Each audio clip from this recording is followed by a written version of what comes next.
नमस्कार। रसायन विज्ञान के इस लेक्चर में आपका स्वागत है। आज हमारी चर्चा का मुख्य विषय है परमाणु संरचना।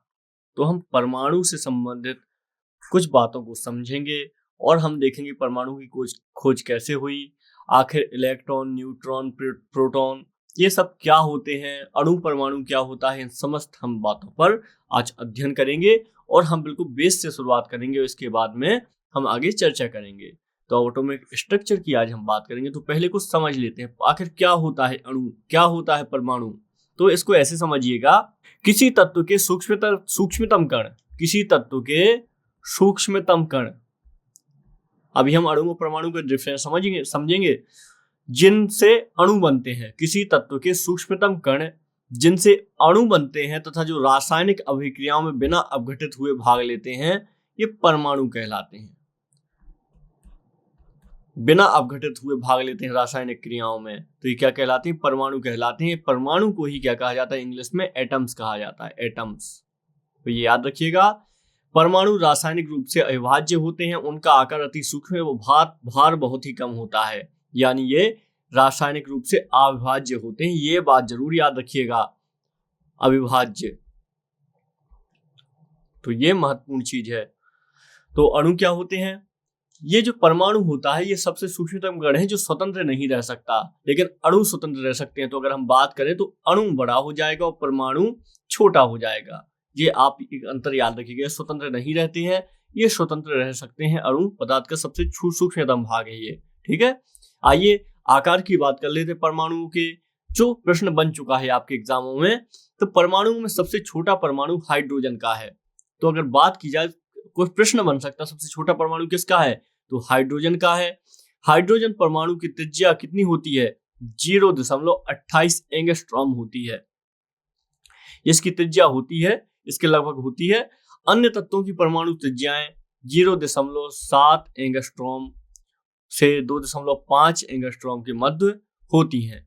ये आप याद रखिएगा। अगर 1 एंगस्ट्रॉम की बात की जाए तो कितना होता है? ये होता है, ये 1 एंगस्ट्रॉम बराबर होता है 1 गुणे 10⁻⁸ सेंटीमीटर। ये होता है 1 एंगस्ट्रॉम के बराबर, ठीक है। तो थोड़ा सा आप आइडिया लगा सकते हैं कि हाइड्रोजन का जो परमाणु त्रिज्या है 0.28 है, ठीक है। ये आप याद रखेंगे। इसके अतिरिक्त आइए कुछ और बात कर लेते हैं, परमाणु भार की बात कर लेते हैं। परमाणुओं का भार क्या होता है? तो परमाणुओं में सबसे हल्का परमाणु हाइड्रोजन का होता है, हम जानते हैं इसका। हाइड्रोजन परमाणु का द्रव्यमान कितना होता है? 1.008 EMU होता है। अन्य तत्वों के परमाणुओं के द्रव्यमान 2 से 260 EMU के बीच में होते हैं। अभी इसको हम और अच्छे समझेंगे। परमाणु ये क्या था? परमाणु भार था। परमाणु की संरचना देख लेते हैं, स्ट्रक्चर देख लेते हैं, क्या होती है इसकी संरचना। तो आइए एक बेहतर बात करते हैं। दरअसल 19वीं सदी में के मध्य तक परमाणु द्रव्य के सूक्ष्मतम अविभाज्य कण माने जाते थे। परमाणु होते थे 19वीं सदी के मध्य तक ऐसा माना जाता। पहले अणु को माना गया कि अणु सबसे छोटा कण है। महर्षि कणाद भी भारत में रहे हैं जिन्होंने परमाणु की संकल्पना बहुत पहले ही दे दी थी। इसी तरीके से जो पश्चिम है, यहाँ पे 19वीं सदी के अंतिम दशक तक लोग मानते थे कि परमाणु सबसे छोटा कण है। इसके पहले अणु को मानते थे, फिर इसके बाद परमाणु को मानते थे। इसके बाद उनको ज्ञात हुआ, नवीन खोजों से ज्ञात हुआ कि परमाणु जो है ये स्वयं विभिन्न प्रकार के अति सूक्ष्म कणों से बने हुए हैं जिनको मूल कण कहते हैं। यानी ये परमाणु भी मूल कण से बने हुए हैं, ठीक है। मूल कण से बने हुए हैं। मूल कणों में कुछ कण स्थायी कण हैं और इसमें कुछ कण इसमें अस्थायी है। स्थायी कण परमाणु के बाहर स्वतंत्र अवस्था में रह सकते हैं। जो स्थायी कण हैं ये परमाणु के बाहर स्वतंत्र अवस्था में रह सकते हैं। अस्थायी कणों का परमाणु के अंदर, परमाणु के बाहर क्षणिक अस्तित्व होता है। इसको इन्होंने कहा इलेक्ट्रॉन, प्रोटॉन, इलेक्ट्रॉन, प्रोटॉन और न्यूट्रॉन। इन कणों को आगे जाके नाम दिया गया। तो ये अस्थायी कण को, स्थायी जो ये मूल कण है, ये क्या है मूल कण? न्यूट्रॉन। ये मूल कण है आपके इलेक्ट्रॉन, प्रोटॉन, न्यूट्रॉन। ये आगे जाके पता चला, ठीक है। तो ये आप याद रखेंगे। तो ये स्थायी मूल कण है तीनों। ये क्या है? ये स्थायी मूलकण का भाग है। जबकि कुछ शब्द और हो जाएंगे, पॉजिट्रॉन, पॉजिट्रॉन ये भी पाए जाते हैं परमाणु के अंदर। पॉजिट्रॉन, इसको और बेहतर लिख देते हैं, पॉजिट्रॉन हो जाएगा। इसमें हो जाएगा न्यूट्रिनो, न्यूट्रिनो आपने इसका नाम सुना होगा न्यूट्रिनो का। इसमें हो जाएगा एक एंटी न्यूट्रिनो। तो ये क्या होते हैं? और मेसान, इसमें मेसान का भी नाम आता है। ये सब अस्थायी कण होते हैं। क्या होते हैं ये अस्थायी कण का भाग होते हैं। तो स्थायी कण, अस्थायी कण, दो प्रकार के कण पाए जाते हैं जो परमाणु होता है। जैसे पॉजिट्रॉन हो जाएगा, न्यूट्रॉनो, एंटी न्यूट्रिनो, मेसॉन अस्थायी कण, जबकि इलेक्ट्रॉन, प्रोटॉन, न्यूट्रॉन स्थायी कण होते हैं। ये याद रखिएगा, बहुत ही महत्वपूर्ण जानकारी है ये। ठीक है, चलिए, तो ये सब आप याद रखिएगा, आपको बहुत ज्यादा मदद करेगा। आइए इलेक्ट्रॉन, प्रोटॉन और न्यूट्रॉन के बारे में थोड़ा सा एक बहस कर लेते हैं और समझ लेते हैं बेहतर तरीके से। फिर हम जो इसके स्ट्रक्चर है इसको तो हम समझ ही रहे हैं, तो इसको भी हम और अच्छे से समझ पाएंगे। तो देखिए क्या होता है, सबसे पहले इलेक्ट्रॉन जान लेते हैं, इलेक्ट्रॉन क्या होता है, क्योंकि यही अगर आपको समझ में आ गया तो समझ लीजिए कि आपने बहुत कुछ समझ लिया। इलेक्ट्रॉन अति सूक्ष्म ऋण आवेशित कण होते हैं। ये क्या होते हैं? अति सूक्ष्म ऋण आवेशित कण होते हैं। जो इलेक्ट्रॉन होते हैं, एक इलेक्ट्रॉन पर ऋणावेश होता है, यानी ये ऋण आवेश होता है इनमें। इलेक्ट्रॉन का द्रव्यमान हाइड्रोजन परमाणु के द्रव्यमान जो होता है इसका लगभग 1/1837 होता है। इलेक्ट्रॉन की खोज 1857 में खोज किसने की थी इसकी? 1897 में इसकी खोज इंग्लिश वैज्ञानिक जे थॉमसन ने की थी। इसकी खोज जे थॉमसन भी बोला जाता है इन्हें, और जे थॉमसन भी बोला जाता है इन्हें। ठीक है, तो जे थॉमसन ने कैथोड किरणों में इसकी खोज की थी। किसकी? इलेक्ट्रॉन की। तो ये आप याद रखिएगा, इसमें नकारात्मक आवेश होता है, नेगेटिव आवेश होता है, और इसके बाद इसकी खोज 1897 में हुई थी। ये आप सारी चीजें याद रखेंगे। आइए प्रोटॉन पे बात कर लेते हैं। प्रोटॉन बहुत ज्यादा महत्वपूर्ण है। तो प्रोटॉन क्या होता है? ये अति सूक्ष्म धनावेशित कण होते हैं, ये पॉजिटिव कण होते हैं। ये नेगेटिव था, ये पॉजिटिव होता है, ये धनावेशित कण होते हैं। एक प्रोटॉन पर यूनिट धनावेश होता है। हम जानते हैं प्रोटॉन का द्रव्यमान हाइड्रोजन परमाणु के द्रव्यमान के लगभग बराबर होता है। ठीक है, हाइड्रोजन परमाणु में से इलेक्ट्रॉन बाहर निकल जाने पर जो यूनिट धनावेश कण शेष रह जाता है उसे हाइड्रोजन परमाणु का नाभिक या प्रोटॉन कहते हैं। जर्मन भौतिक विज्ञानी, इसकी खोज किसने की थी? भौतिक विज्ञानी जर्मन की थी ये ई गोल्डस्टीन साहब थे। इन्होंने खोज की थी प्रोटॉन की, याद रखिएगा। और एक तीसरा ही तत्व है, एक तीसरा जो स्थायी कण है, ये है न्यूट्रॉन। तो न्यूट्रॉन विद्युत उदासीन कण होता है, यानी ये उदासीन कण होता है, ना इसमें पॉजिटिव आवेश होता है ना इसमें नेगेटिव आवेश होता है।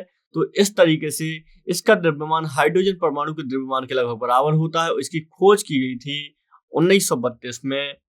एक इंग्लिश वैज्ञानिक थे जेम्स चैडविक, इनको बोला जाता है, जेम्स चैडविक बोला जाता है। इन्होंने इसकी खोज की थी 1932 में। तो ये तीन कण बहुत ज्यादा महत्वपूर्ण हैं जो किसी भी परमाणु की संरचना को निर्धारित करते हैं। ठीक है, अगर हम देखें इसको इस तरीके से, तो ये आपका सबसे बीच में ये मैप बना हुआ है। ये हम देखेंगे नाभिक होता है, यहाँ पे प्रोटॉन होता है, ये इलेक्ट्रॉन घूमते रहते हैं चारों तरफ, ये इलेक्ट्रॉन घूमते रहते हैं। ठीक है, तो ये आप याद रखिएगा। तो ये आपको तीनों चीजें बहुत ज्यादा काम रहेंगी। तो हमने अभी बात की थी कि प्रोटॉन नाभिक में होते हैं। तो आइए परमाणु नाभिक का संगठक देख लेते हैं। परमाणु नाभिक, जो परमाणु के नाभिक का जो संगठन होता है, इसको देख लेते हैं। तो परमाणु नाभिक की रचना प्रोटॉन और न्यूट्रॉनों से होती है। जो नाभिक होता है, ये बीच वाला भाग, ये, तो इसकी जो रचना होती है प्रोटॉन और न्यूट्रॉनों से होती है। नाभिक का द्रव्यमान प्रोटॉन और न्यूट्रॉनों के कारण तथा नाभिक का धनावेश केवल प्रोटॉनों के कारण होता है।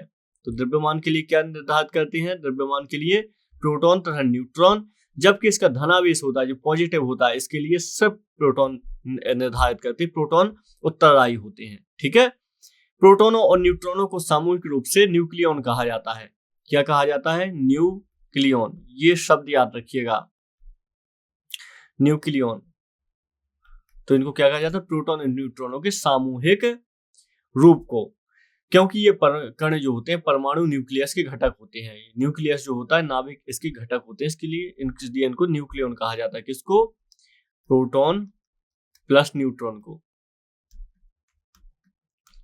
तो परमाणु में इलेक्ट्रॉन नाभिक के बाहर रहते हैं। जो परमाणु होता है ये परमाणु हो गया, इसका ये प्रोटॉन और न्यूट्रॉन हो गया। यहाँ पे ये देख रहे हैं आप, ये प्रोटॉन और न्यूट्रॉन हो गए। जबकि आप देखेंगे जो इलेक्ट्रॉन हैं ये बाहर टहलते रहते हैं, ये बाहर इस तरीके से परिक्रमा लगाते हैं, माइनस नेगेटिव आवेश होता है इन पर, और ये इलेक्ट्रॉन बाहर घूमते रहते हैं। तो नाभिक के चारों ओर कक्षाओं में घूमते रहते हैं इलेक्ट्रॉन, ठीक है। और परमाणु में इलेक्ट्रॉनों की संख्या प्रोटॉनों की संख्या के बराबर होती है। ये आप याद रखिएगा, जो जितने भी इलेक्ट्रॉन हैं यहाँ पे इतने ही इलेक्ट्रॉन होंगे परमाणु के नाभिक में। ये भी एक महत्वपूर्ण तथ्य है, हल्के में मत लीजिएगा, एग्जाम में सीधे यहाँ से प्रश्न बन सकते हैं, ठीक है। इसलिए परमाणु क्या होता है? विद्युत उदासीन होता है। परमाणु की प्रकृति कैसी होती है? विद्युत उदासीन होती है। ये आप याद रखेंगे। चलिए, तो ये आपने बहुत कुछ चीजें समझी। आइए कुछ और समझ लेते हैं। एक हम शब्द समझते हैं परमाणु क्रमांक, ठीक है। ये दो शब्द बहुत ज्यादा महत्वपूर्ण है, परमाणु क्रमांक और दूसरा शब्द हो जाएगा परमाणु द्रव्यमान संख्या। परमाणु क्रमांक और परमाणु भार पहले समझ लेते हैं, फिर हम द्रव्यमान संख्या समझेंगे। तो क्या होता है परमाणु क्रमांक? इसको एटॉमिक नंबर बोलते हैं। इसमें क्या होता है? किसी तत्व के परमाणु नाभिक में उपस्थित प्रोटॉनों की संख्या उस तत्व का परमाणु क्रमांक होता है। तो कुल मिला के ये इसका न्यूक्लियॉन है, और इसमें प्रोटॉन की संख्या कितनी है?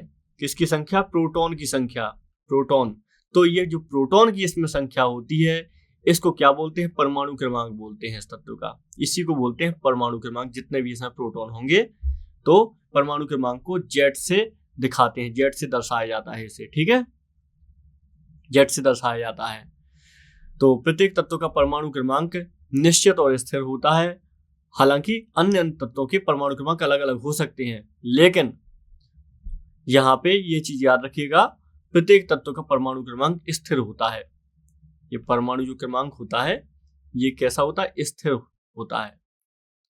हाइड्रोजन तत्व का परमाणु क्रमांक की अगर बात की जाए तो हाइड्रोजन का जो परमाणु क्रमांक है ये 1 होता है, 1 है। इस कथन से मतलब निकलता है कि हाइड्रोजन परमाणु के नाभिक में 1 प्रोटॉन है। अगर हम हाइड्रोजन की संरचना बनाएं तो आपको पता चलेगा ये जो नाभिक है तो इस नाभिक में सिर्फ 1 प्रोटॉन होगा, 1 प्रोटॉन होगा। तो ये हाइड्रोजन परमाणु का जो क्रमांक है इसलिए 1 होता है, ठीक है। आइए परमाणु भार की बात करते हैं। तो परमाणु भार, किसी परमाणु का परमाणु द्रव्यमान ही परमाणु भार कहलाता है, ठीक है। परमाणु द्रव्यमान या परमाणु भार उसकी द्रव्यमान संख्या के लगभग बराबर होता है। तो कुल मिला के पहले आइए द्रव्यमान संख्या देख लेते हैं। द्रव्यमान संख्या, इसको मास नंबर बोलते हैं इंग्लिश में।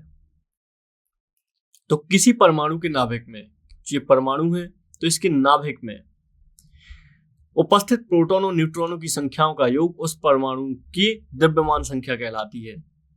तो जो प्रोटॉन इसमें है प्लस इसमें न्यूट्रॉन है, तो इनकी संख्या का योग अगर कर दिया जाए, इनकी संख्या को योग कर दिया जाए तो ये क्या हो जाएगा?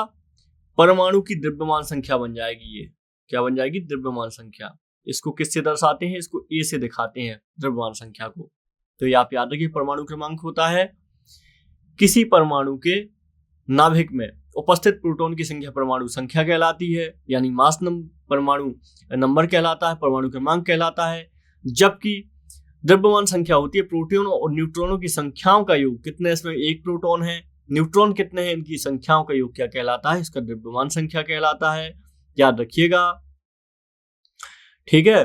तो किसी परमाणु की द्रव्यमान संख्या उस परमाणु के नाभिक में उपस्थित न्यूक्लियनों की संख्या को प्रदर्शित करती है। द्रव्यमान संख्या तत्व का मूल लक्षण नहीं है। ये मूल लक्षण नहीं होता है। किसी तत्व के भिन्न भिन्न परमाणुओं की द्रव्यमान संख्याएं भिन्न हो सकती हैं। अब आइए परमाणु भार को देख लेते हैं। इसमें क्या हो जाएगा? परमाणु का परमाणु द्रव्यमान या परमाणु भार उसकी द्रव्यमान संख्या के लगभग बराबर होता है। तो परमाणु भार कितना होगा? जितना होगा द्रव्यमान संख्या। द्रव्यमान संख्या जितनी होगी परमाणु भार भी उतना ही होगा किसी तत्व का, ठीक है। तो परमाणु भार बराबर क्या हो जाएगा, नाभिक में प्रोटॉनों की संख्या प्लस न्यूट्रॉनों की संख्या। ये आप याद रखेंगे, ठीक है। एक और शब्द है जो आपको पता होना चाहिए, सम इलेक्ट्रॉनिक। सम इलेक्ट्रॉनिक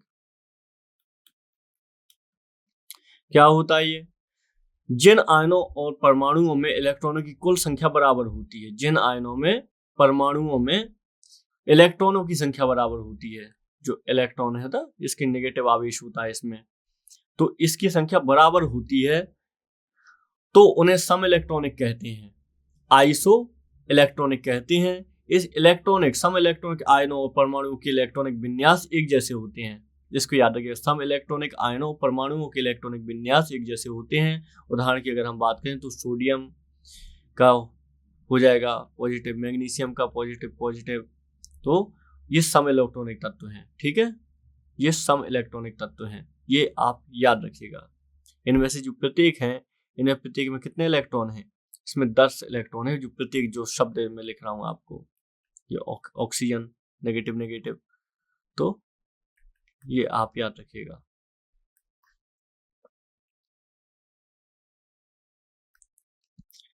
एक शब्द है समस्थानिक। समस्थानिक और संभारिक शब्द के बारे में आपने बहुत सुना होगा, ये बहुत ज्यादा पिछले शब्द भी है, तो इसलिए पता होनी चाहिए। देखिए मास नंबर के बारे में आएगा, हमने मास नंबर की चर्चा की, तो इसलिए आप इनको छोड़ के प्रॉपर हिंदी में पढ़ने का प्रयास कीजिएगा। अगर आपको ये सब पढ़ना में नहीं आए, समझ में नहीं आए, तो कोई दिक्कत की बात नहीं, हम जिस तरीके से पढ़ा रहे हैं उसी तरीके से आप पढ़िए तो हो जाएगा समस्थानिक। समस्थानिक क्या होते हैं, इनको बोलते हैं आइसोटॉप। आइसोटॉप समस्थानिक होता है। तो समान परमाणु क्रमांक है परंतु भिन्न परमाणु द्रव्यमानों के परमाणु को समस्थानिक कहते हैं। इसको कैसे समझेंगे, अगर समझ कर सपोज करिए समान परमाणु क्रमांक परंतु भिन्न परमाणु भार, परंतु क्या हो जाएगा, भिन्न हो जाए परमाणु द्रव्यमान, भिन्न परमाणु द्रव्यमान के परमाणुओं को समस्थानिक कहते हैं। तो ये आपको मतलब परिभाषा थोड़ी समझ में आई होगी। इसको वो मतलब क्या समझते हैं, ऐसे समझते हैं क्योंकि आवर्त सारणी में किसी तत्व के समस्थानिकों का स्थान अलग अलग ना होकर एक ही होता है क्योंकि उनका परमाणु क्रमांक समान होता है। हाइड्रोजन तत्व उदाहरण के तौर पर लें तो हाइड्रोजन तत्व के 3 समस्थानिक ज्ञात हैं। जो हाइड्रोजन है इसके 3 समस्थानिक ज्ञात हैं। आप देखेंगे जो हाइड्रोजन तत्व है जिनका 3 समस्थानिक है, जिनका परमाणु क्रमांक क्या है, 1 है, परमाणु क्रमांक 1 है, परंतु उनकी द्रव्यमान संख्याएं 1 2 3 है। तो इस तरीके से आप देखें इन समस्थानिकों का हाइड्रोजन 1, हाइड्रोजन 2, हाइड्रोजन 2 का मतलब क्या हो जाएगा, इसका मतलब हो जाएगा ड्यूटीरियम, और तीसरा हो जाएगा हाइड्रोजन 3, इसका मतलब हो जाएगा ट्राइटियम। ये तत्व होते हैं, याद रखिएगा, ट्राइटियम। तो इस तरीके से इसमें क्या हो जाएगा, समस्थानिकों को 3 तरीके से हम बांट लेते हैं, किसमें, परमाणु भार के आधार, परमाणु क्रमांक के अनुसार एक ही है सबका, इसलिए समस्थानिक है हाइड्रोजन के, समस्थानिक है ड्यूटीरियम और ट्राइटियम। जबकि हम देखेंगे ऑक्सीजन तत्व के 3 समस्थानिक ज्ञात है, इसी तरीके ऑक्सीजन के 3 समस्थानिक ज्ञात हैं। इनमें हो जाएगा परमाणु क्रमांक तो इनका 8 है सबका, किंतु परमाणु द्रव्यमान संख्या इनकी क्या है, मास नंबर जो है इनका, द्रव्यमान संख्या कितनी है इनकी, 16, 17 और 18 है। तो इससे क्या हो जाएगा, तो इन समस्थानिकों को ऑक्सीजन 16 बोला जाता है, ऑक्सीजन 17 बोला जाता है, ऑक्सीजन 18 बोला जाता है, इनको तो अलग अलग नाम दे दिए जाते हैं। इस प्रकार किसी तत्व के समस्थानिकों में प्रोटॉनों की संख्या समान होती है, यानी कुल मिला के प्रोटॉनों की संख्या क्या होगी, ये समान होगी। जबकि क्या हो जाएगा, न्यूट्रॉनों की संख्या में अंतर हो जाएगा, ये न्यूट्रॉन की संख्या है इनमें अंतर रहेगा, भिन्नता रहेगी। ये है होता है समस्थानिक। संभारिक क्या होता है, आइए संभारिक भी देख लेते हैं। संभारिक, इसको आइसोबार कहा जाता है। जो समस्थानिक थे इनको आइसोटोप कहा जाता था, इसको कहा जाता है आइसोबार। समान परमाणु द्रव्यमान परंतु भिन्न परमाणु क्रमांक के परमाणुओं को संभारिक कहते हैं। इसमें क्या हो जाएगा, इसमें क्या हो जाएगा, आप देखेंगे अगर संभारिक में तो समान परमाणु द्रव्यमान, इसमें द्रव्यमान जो है ना ये इक्वल है, समान है, किंतु परमाणु जो क्रमांक है, जो परमाणु क्रमांक है, ये क्या होता है, ये जो परमाणु क्रमांक होता है ये भिन्न होता है। समान द्रव्यमान और भिन्न परमाणु क्रमांक वाले तत्वों को, परमाणुओं को समभारिक कहा जाता है। ये है इसका अर्थ। मतलब जो समस्थानिक थे उनमें परमाणु क्रमांक समान होना चाहिए, यहाँ पे परमाणु द्रव्यमान समान होना चाहिए। आप ऐसे समझ सकते हैं, क्योंकि आवर्त सारणी में समभारकों का स्थान अलग अलग होता है क्योंकि उनके परमाणु क्रमांक भिन्न होते हैं। ठीक है, जैसे उदाहरण के तौर पे जो हाइड्रोजन है, अगर हम बात करें इसकी, तो 1 हाइड्रोजन 1 है और हाइड्रोजन है, तो इस तरीके से आप अगर देखेंगे, इस तरीके से आप देखेंगे तो ये समभारक हैं, क्योंकि परमाणु द्रव्यमान, इनका परमाणु द्रव्यमान समान है परंतु इनके परमाणु क्रमांक भिन्न हो गए हैं। ठीक है, परमाणु द्रव्यमान इसके समान है परंतु परमाणु क्रमांक इसके भिन्न हो गए हैं। ठीक है, चलिए, तो ये आप याद रखिएगा, ये परमाणु द्रव्यमान आपको यहाँ पे बराबर दिखाई दे रहे होंगे, तो ये आप याद रखिएगा। समभारकों का क्या होता है, समभारकों के नाभिकों में, इसके नाभिकों में प्रोटीन और न्यूट्रॉनों की संख्याओं का योग समान होता है। क्या होता है, प्रोटॉन प्लस न्यूट्रॉनों की संख्याओं का योग बराबर होता है। ये दोनों मतलब एक बराबर ही होंगे लगभग। तो ठीक है, ये आप याद रखिएगा, जो भी संभारक होते हैं सभी संभारक के प्रोटॉन न्यूट्रॉन का योग बराबर होगा। जैसे इसमें 5 है तो हर में 5 होंगे, परंतु प्रोटॉनों की संख्या भिन्न होती है। प्रोटॉनों और न्यूट्रॉनों की संख्या का योग समान होता है। मतलब ये, अगर प्रोटॉन न्यूट्रॉन की अगर बात करें 6 है तो सब में 6 होंगे, लेकिन अगर आप प्रोटॉन की संख्या बस अगर देखना चाहें तो प्रोटॉन की संख्या अलग अलग होगी। ठीक है, ये याद रखिएगा।